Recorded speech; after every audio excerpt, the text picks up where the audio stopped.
Well, the workplace is changing for many of us, including myself. I'm working from home right now. That will be part of the focus of a new TED Talk series coming to Toronto. Toronto Star journalist Sara Mojtehedzadeh is giving one of those talks. She's specifically focusing on changes in the workplace. Welcome to your morning. Thank you. Good morning. The theme of this year's TED Talk is uncharted. What does that mean to you? I mean, I think it's just about reimagining sort of what's possible. And I think the pandemic has really been such a powerful sort of moment to reckon with these things, because we're all grappling with this reality that things can't continue the way they have for so long, and that, we really need some fundamental and systemic changes to the way we do things. And I think it's about sort of exploring what that could look like. What are some of the realities and what are some of the changes that we should see being put in place?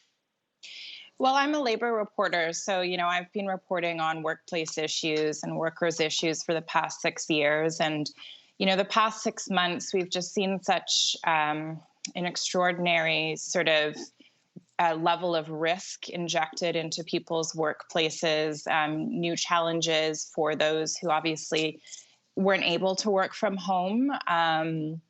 And of course, challenges for those of us who are lucky enough to be able to stay safe at home. But I think for those who are essential workers and really couldn't leave the front lines, many of the problems that we've kind of failed to grapple with over the past few decades, whether that be workplace safety or sick days, and really those structural things that allow people to stay safe on the job, are really coming to the fore.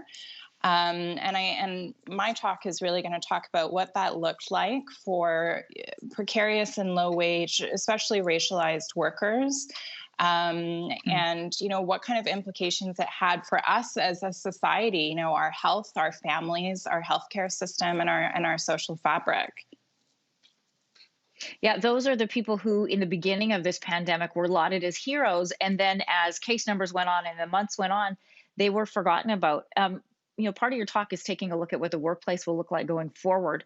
What could it look like for workers in precarious positions in the front lines? Mm-hmm. I mean, I think that's still a big question mark. But, a couple of years ago in Ontario, we did start to kind of grapple with these questions and start to introduce changes to the workplace that tried to get at some of the root causes of these problems. And I think that really has to do with ensuring that workers have a voice on the job and are able to safely speak up when they feel something is unsafe or wrong. We know that workers in precarious workplaces, whether they're hired through temp agencies or are migrant workers or are classified as independent contractors, like many in the gig economy, Uber Eats, et cetera, don't really have any recourse if they feel unsafe or if if there are abuses committed on the job. So I think it's about rethinking the protections that we provide those workers. And of course, our frontline healthcare workers, PSWs, and those working in home care are often grappling with these exact same issues. Mm-hmm. One last question for you, Sara. It takes a lot of political will to make those kinds of changes. And while it feels like a crisis situation and we can look at it closely within a pandemic setting, once that urgency is over, are you concerned that things will go back to normal or what they were?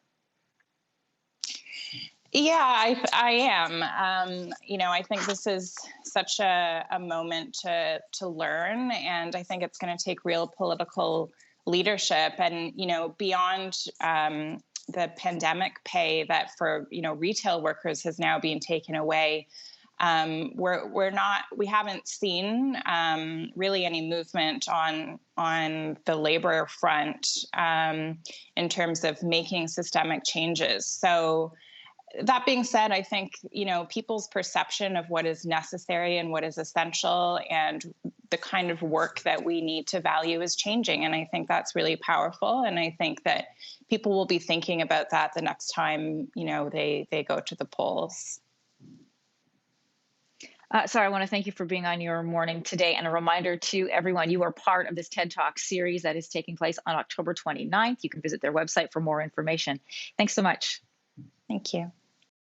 Thanks for watching. If you like this, be sure to subscribe here. And you can check out more Your Morning videos right here.